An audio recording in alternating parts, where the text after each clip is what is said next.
ஆசாசையாக பிள்ளைய வளர்த்தேனேடா அப்படிங்கிற மாதிரி தான் வந்து இப்போ அரசியை எப்படி வளர்க்குறாங்க, எப்படி வந்து அரசிக்கு செல்லம் கொடுக்குறாங்கிறத இப்போ ரொம்ப ஹைலைட் பண்ணி காமிக்கும் பொழுதே நமக்கு தெரியும் அரசிக்கு ஒரு பெரிய பிரச்சனை காத்துக்கிட்டு இருக்கு அப்படின்ட்டு.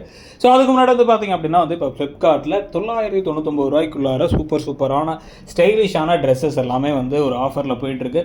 ஸோ அது மட்டும் இல்லாமல் ஹேண்ட்பேக்ஸ், ஸ்லிப்பர்ஸ், அப்புறம் வந்து பர்ஃப்யூம்ஸுக்கும் வந்து நிறைய ஆஃபர்ஸ் போகுது. மிந்த்ராலையும் பல ஆஃபர்ஸ் போகுது. அதுக்கான லிங்க் கீழே இருக்குது. அந்த ஷாப்பிங் பேக் மாதிரி இருக்கிறத கிளிக் பண்ணி பர்ச்சேஸ் பண்ணிக்கலாம். நீங்கள் இப்போ கதைக்குள்ளார வந்தோம் அப்படின்னு வந்து பார்த்தீங்கன்னா, பாண்டியன் ஸ்டோர் சீரியலில் இன்றைக்கி வெறும் 20 நிமிஷத்தில் கிட்டத்தட்ட மல்டிபிள் கதைகளை காமிக்கிறாங்க, மல்டிபிள் எமோஷன்ஸை காமிக்கிறாங்க. பார்க்கவே அவ்வளோ நல்லா இருக்குது.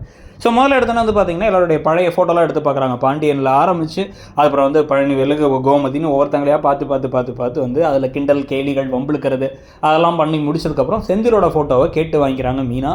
கதிரோட ஃபோட்டோவை யாருக்கும் தெரியாமல் எடுத்துக்கிறாங்க ராஜி. ஸோ சூப்பராக அந்த ஒரு விஷயமே நடந்துச்சு. இதுக்கப்புறம் தான் யார் வந்திருக்கான்னு பார்த்தா அப்படியே வந்து தங்கமயிலுடைய அம்மா அப்பா வந்துட்டு எப்பயும் போல ஓவர் பேச்சு, அந்த பாக்கியம்லாம் வந்து மற்றவங்களுக்குலாம் உங்களுக்கு மற்ற சம்மந்திங்கெல்லாம் வரமாட்டாங்கல்ல, நாங்கள் தானே இருக்கோம் அதனால தான் அப்படின்ட்டு வந்து வேணுனே பணத்தெல்லாம் எடுத்து கொடுக்க, இந்த பொண்ணுக்கு தங்கமயிலுக்கு இதெல்லாம் கடன் வாங்கிட்டு வந்து ஏன்டா செய்கிறீங்கிற மாதிரி இருக்குது.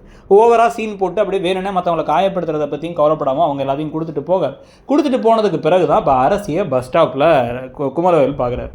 ஸோ குமார் பார்த்து அவர் என்ன சொல்கிறார் அப்படின்னா வந்து நம்ம 2 குடும்பத்தையும் சேர்த்து வச்சிடலாம், அது ஏதோ வந்து எங்கள் தங்கச்சி அவங்க வீட்டு பையன் கல்யாணம் பண்ணிட்டு போனால் தான் பிரச்சனையாச்சுங்க, அதுக்கு முன்னாடியே பிரச்சனை தானே இவங்க சொல்கிறாங்க. இனிமேல் அதை மாற்றலாம், நம்ம 2 பேரும் கல்யாணம் பண்ணிக்கலாம்னா அவங்க முடியவே முடியாதுன்னு துரத்தி விட்டாங்க.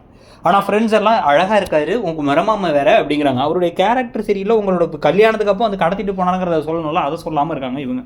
அடுத்த நாள் கோலம் போடும் பொழுதும் எல்லாரும் நைட்டு எல்லாரும் கோலம் போடும் பொழுதும் அரசி மட்டும் கோலம் போடாமல் இருக்க, அதை வச்சு எல்லாரும் கிண்டல் பண்ணிகிட்டு இருக்காங்க. ஆனால் அரசியை கல்யாணம் பண்ணி கொடுத்து கடைசியில் எல்லா வேலையும் வாங்குற மாதிரி காட்சிகள்லாம் வரப்போகுதுங்கிறதோட முன்னோட்டமாக தான் இதை பார்த்தா தோணுது.